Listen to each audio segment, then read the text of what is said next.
Sorry, I got cut off there. He's afraid of being rejected, you know, and you know, he's afraid that the feminine has turned her back on him. And maybe in some cases, you know, some of you feminines have turned your back on him. Maybe he has come with an offer of, you know, just a little bit of love, and it's not what the it's not the night, you know. So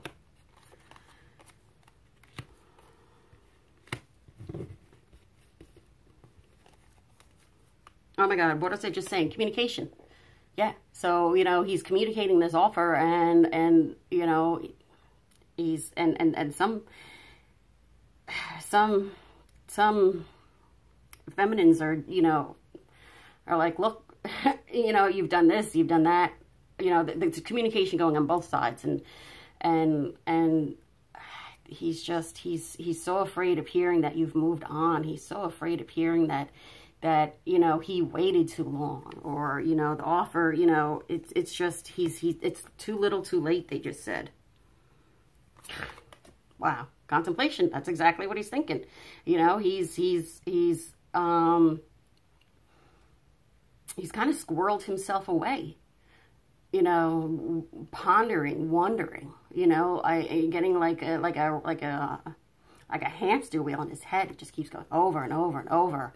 You know, what if I'm too late? You know, what if? A lot of what ifs. What if I had done this earlier? You know, it's that whole woulda, shoulda, coulda. Oh, Jesus Christ. I'm sorry. But that's what he's thinking. You know, he's going back to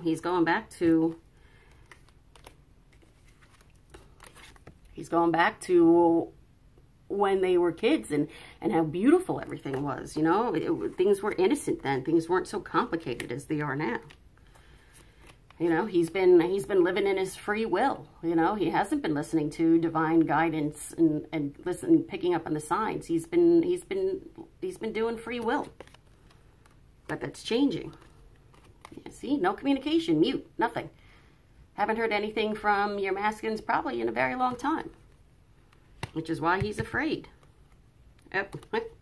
Oh, that's funny. I picked that up by accident. Patience again. But he does feel you and see you. You do have these astral dreams together. You know, where you go, and you know, your souls like leave your body, and you go, and you know, you're together in that fifth dimension on the astral plane. And if you've ever had those dreams, when you're with your divine counterpart, and you wake up and you have to almost be like, was that really real? I mean, it's beautiful. It's beautiful. God, I love those dreams.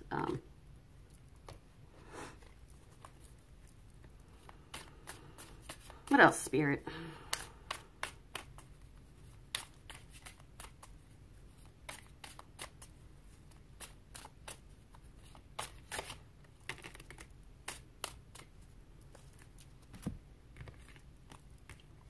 Oh my God. Yeah, you know, so much passion, so much love, so much desire. They're telling me, they're telling me that he's so on fire for the feminine, you know.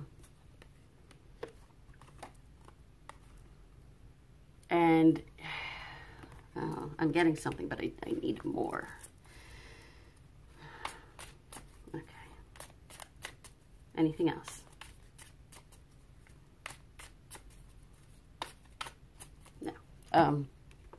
He's been bound. He's been bound to the karmic for a very long time, and he's tired. You know, he's tired. He wants. They just showed me. You see how the hands are bound, and they just showed me going like that. So he is going to break free. He may have looked upon himself as a victim, but he has to understand the part that he's played in it, because, you know, we both have to, that's part of, you know, the shadow work that we all have to do, you know. Yes, the karma can do, can do and say, you know, terrible things to the divine counterpart. But we have to realize the role that we played, you know, and not feel like a victim. You know, you have to be like, you know, I did, like, I let the manipulation go on for, you know, so long, you know, and it's because of a lack of self-worth on both sides, that a lot of twins have stayed in a karmic relationship because, you know, they didn't have a sense of self-worth, whether that had carried over from childhood to their karmic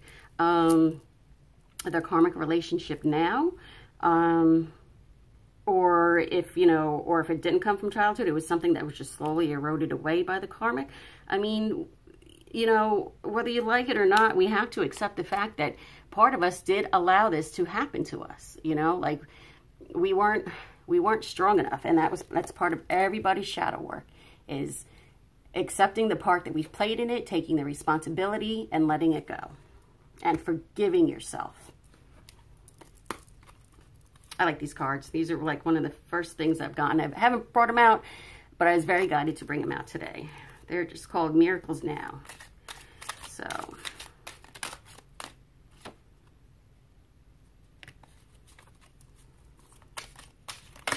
okay. What else?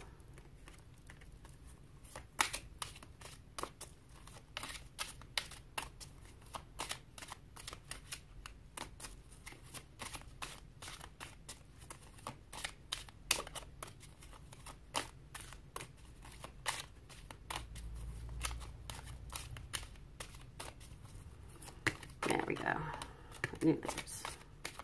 I knew there was more. Okay. When in doubt, play it out. This is saying, you know, when you have doubts of whether whether your twin is coming back, or, you know, all the how, the if, the when you doubt that, start to visualize it happening. Visualize the how, visualize the where, visualize, you know, all that stuff. I mean, the universe will probably bring it not in the way that you thought about it, but if you visualize it and you put that positive energy out there, the universe responds. I trust that my gut reaction is the truth underneath the surface of my fears. This is saying, listen to your intuition, listen to that gut feeling, that feeling that you get in your solar plexus. Everybody's born with that ability. So you know automatically if something's good or something's not good. So trust. When I move my body, I bust through all that blocks me from my true health and vitality. I'm getting from this physical work on your body. You know, bust through the old myths that you have been told about yourself. Maybe you've been body shamed. Bust through that shit. They just said, wow, that came out like really, whatever. Okay, because when you change when you can change your physical, okay, we'll go with this first. When you change your physical body, you know, through working out and all of that good stuff. And I'm not saying you have to work out to be stick thin, you know, just something. You change your mind. Your mind becomes healthier. You feel better. And when you change your mental mind and how you look at things, your physical body becomes better. Whenever I compare myself to others, I simply say this prayer. The light I see in them is a reflection of my inner light.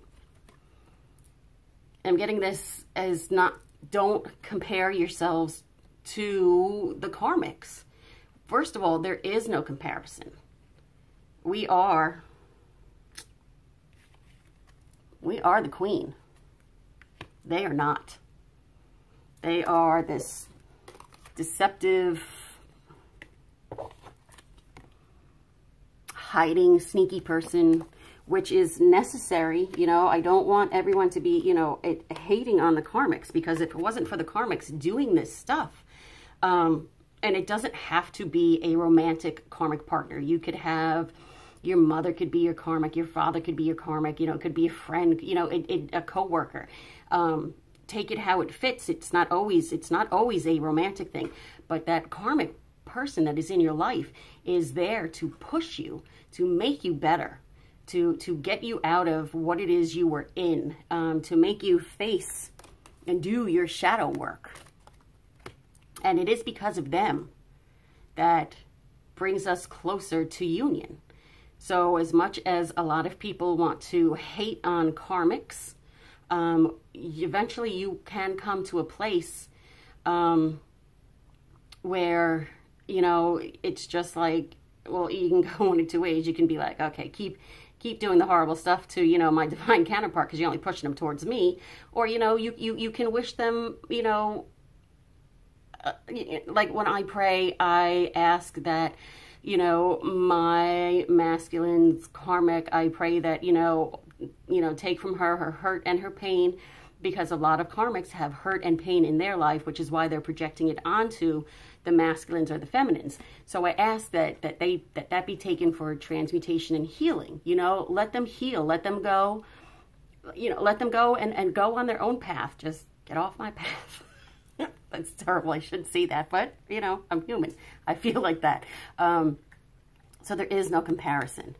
And the same thing, and this goes for men, and I'm not saying anything against men, but it is mostly a female problem in society, is where we are compared to everybody else. We're compared to, you know, the models in magazines on TV, you know, and everybody, you know, was like a size 0. And oh my God, if you, when I was younger, I'm really going to go off topic here for a minute, but when I was young, real young, living in New York, we had gotten tickets. We went to go see Regis and Kathy Lee. It was crazy. Oprah was there promoting the color purple, and it was crazy.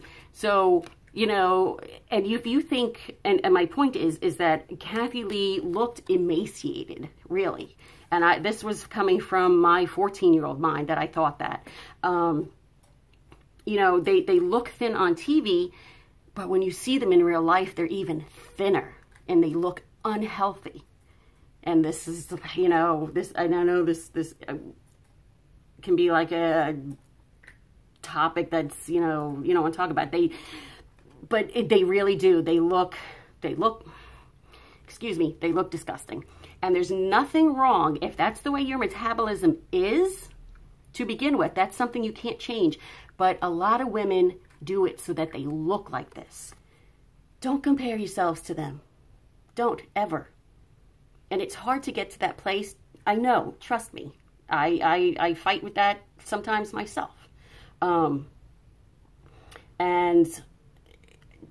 you know, don't. You're beautiful because we are the queen. Wow, that's just where it's going to end. Because we are the queen, we are beautiful inside and out.